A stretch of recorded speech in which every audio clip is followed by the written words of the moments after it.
Hello guys, welcome back to calculus class, and this time I will go over this paper here. As you can see in the tutoring, I went over these questions. So question number 3, 5, 7, and question number 11, 12, 13, 14. Those are the questions that you might want to work on because that will be on your test. Okay, so question number 3, I went over it here. I'm not gonna see how I got it and see if it makes sense to you. Okay, and yeah, so is question number 5. I don't think I have to go over this. So see how I went over it, worked on this one. But if you really need help, I will help you through Remind or through Instagram. But that's what I did. But question number 7, that will be on your test, about 3 questions. That's why I put triangle. I like star here. So I will go over this one, okay? And see how I do this question. So here, find the equation of the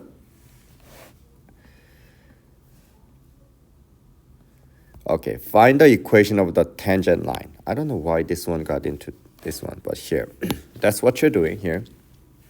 So let's do one by one. So as you can see here, if you want to find equation of the tangent line, it basically is asking for the y minus y1 is equal to slope x minus x1. That's what it is, okay? Now, let's do this one.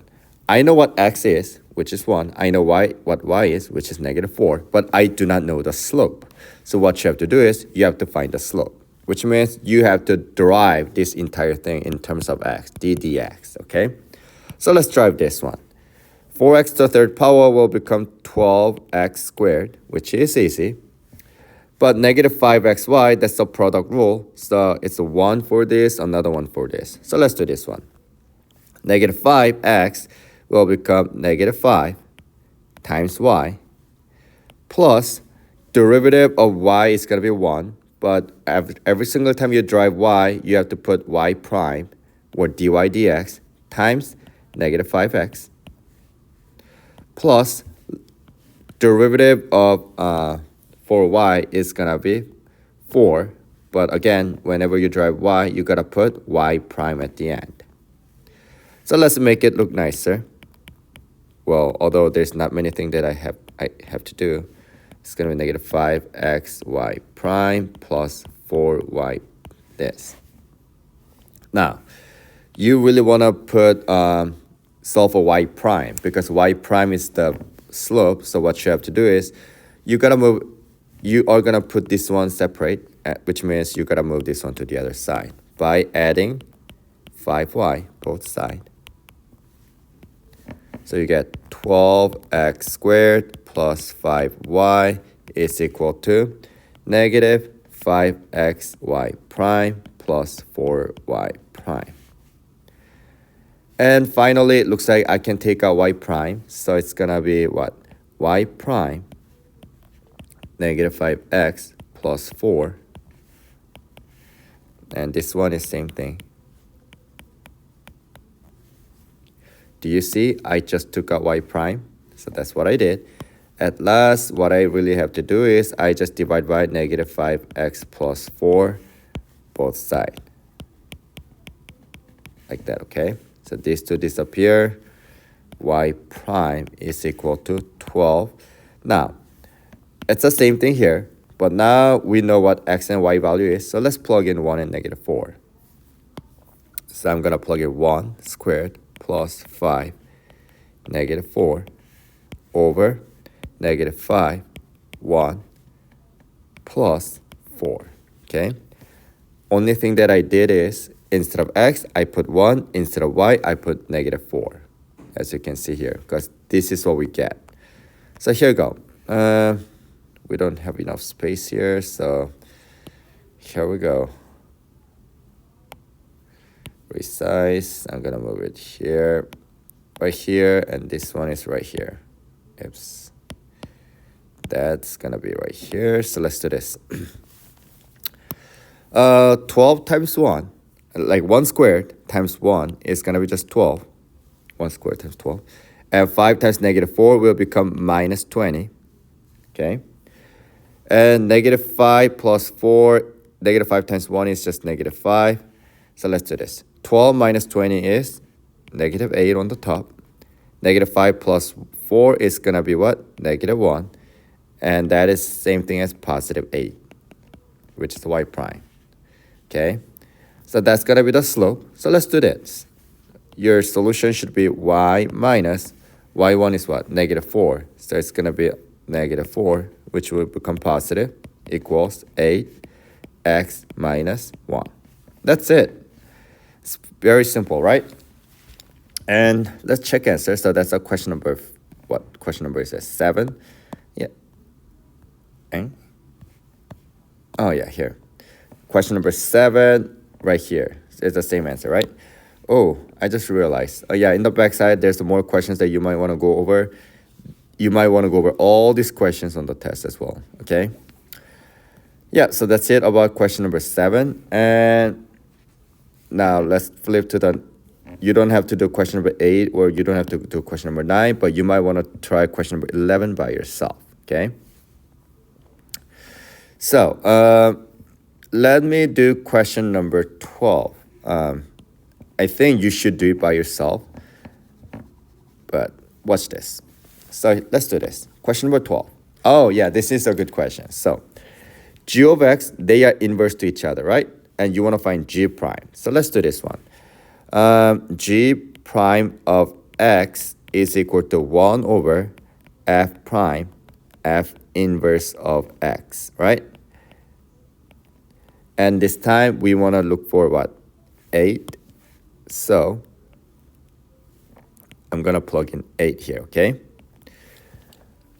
So let's do this one. 8. Wait, do I really have to go over this? Not really, but f inverse of 8, it's not this one because that's inverse. So we got to find f here. So it's going to be one of these two, as you can see, right? But it's an inverse, which means we have to find 8 that is y value, not x value, because it's an inverse. So we are using this one, okay? Not this one. So this one should be what? 6. So that is going to be 1 over f inverse of f prime of 6. And that's going to be your y value, by the way. And f prime of 6, according to this, is going to be negative 3. So that is going to be equal to 1 over negative 3. That's simple. So here, pause the video. I will only go over one of these two questions. You are going to do, if you don't understand, just look at how I did it. And if you have a question, just let me know, okay? In this video, I will only go over one question, and the other one, I will not go over this. And I believe going over this one makes more sense than this one because that you should know how to do it so you can do it by yourself. So let's do this one. Now you want to find the second derivative, okay? So remember, when you're finding, so y prime is going to be what? Whenever you drive e to the x to the fourth power, anything e to the x power, it stays same, multiply by derivative of this one, which is 4x to the third power, okay? So that's it for the y prime.